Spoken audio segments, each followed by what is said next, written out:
Nsula tukyatambudde bulungi mu Amasukkulumu katukutuuseeko akanyomero ka Omukisa Gw'Omukono ne Reverend Festo Kalungi oluvannyuma tuba tukuwumuzaamu tukomewo n'Amasukkulumu amalala. Omukisa Gw'Omukono gwo wano ku Delta TV gukutuusibwako Abantake Bakery, abakozi b'engano Kaswa Home Baking Flour, engano esinga okuba ey'omutindo.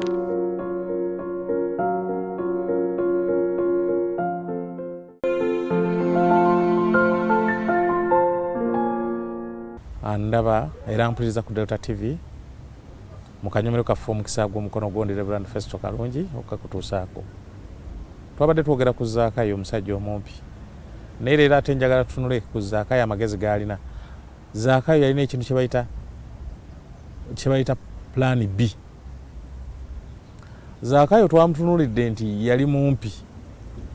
Naye yasala amagezi. N'aga nti leero amagezi nga wadde ndi mumpi. Ngenda kulinnya omuti ndabe Yesu.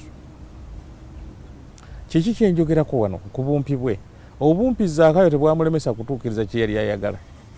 Bw'aba yali ayagala okulaba Yesu obumpi nga bumulemesezza, yasala amagezi n'aga nze omumpi nkoze ki? N'alinnya omuti. Kaakati gwe naawe ampuliriza mukwano gwange andaba ku Delta TV. Bw'obanga olwo ky'olimu ng'oli mumpi, sala amagezi amalala ogambe nti kaakano ninnye ntya omuti. Omuti ogwo guyinza okuba osobola ogenda okwebuuza ku bantu n'ofuna amagezi, funa ku bantu abakusingako.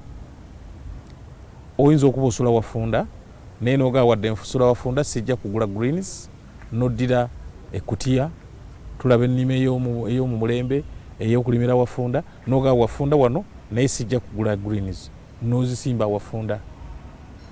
Oyinza okuba ng'olina ky'otolina n'ogamba sirina mmotoka naye neetaaga okugyayo bino ebintu nkoze ntya? Kwegamba beera ne plan B, oleme kukaabiramu ekyo. Kale twandikoze naye abagagga, twandikoze naye abo. Funa plan B. Zaakayo obumpi tebwamulemesa. Kati nno ffenna awamu bwe tukwatagana omumpi n'alinnya ku muwanvu n'atuukiriza okulaba kyayagala, ffenna tufunira wamu. Beera omusikamooli gwe basobola okulinnyako, ate naawe omumpi noonya omusikamooli gw'olinnyako, leka kwekubagiza kubanga oli mumpi. Mukama akuwa omukisa ng'ogenda okwekolako mu ekyo ekikulemye, funa b'olinnyako osobole si kulinnyako nti oba jooga, wabula funa amadala g'olinnyako abasobola okukusitula okukuggya ku ddaala erimu okukutuusa ku ddala. Tukole.